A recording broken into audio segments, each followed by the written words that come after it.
So I want to start with this video apologizing to my son and my niece and my nephew.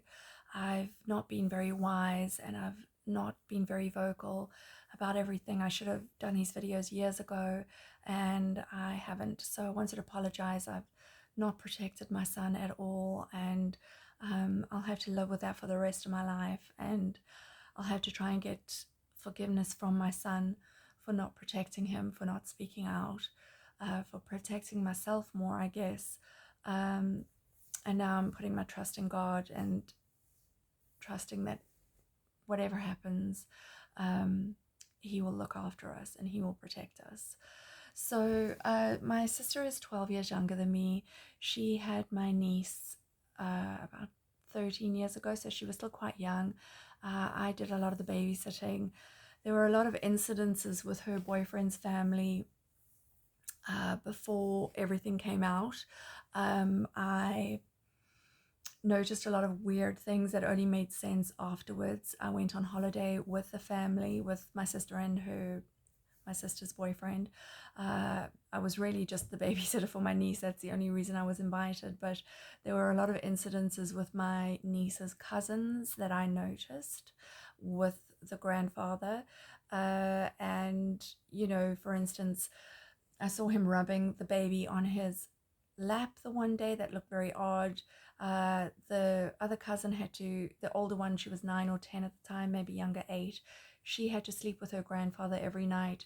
She tried to come and sleep with me the one night, and her grandfather was very angry and told her she had to sleep with him. And she begged to stay with me, and he refused. He said no, she could not, even though I had emphasized that I was quite happy for her to sleep with me. He insisted that she has to sleep with him. So those were just a couple of the incidences. There were other incidences where my sister's husband's mother would tell me that my niece's cousins would have to sleep with him in the bed in the caravan. They stayed in a caravan.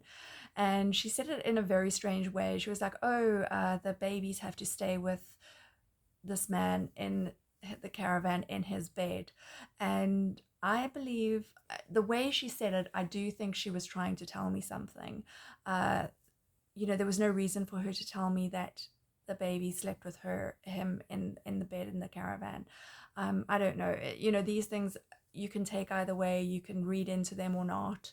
It just makes more sense about what I'm saying, what I'm going to say transpired.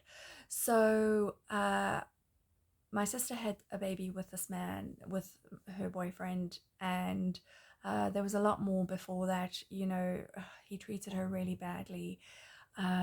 She had her first child was a very late miscarriage.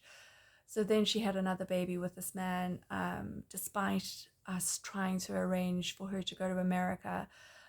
He managed to love bomb her and tell her everything was going to be different, and the usual scenario. And he prevented her from going to America, which was devastating because we all knew how bad he was for her. I mean, he cheated on her. It was a nightmare from beginning to till this day. So he convinced her to stay at home from America, which even that is very, very incredibly selfish. She just lost a baby. She'd just gone through hell, and she had an opportunity to go and work in America, and he stopped her from going, which is incredibly selfish. But that is the epitome of this man.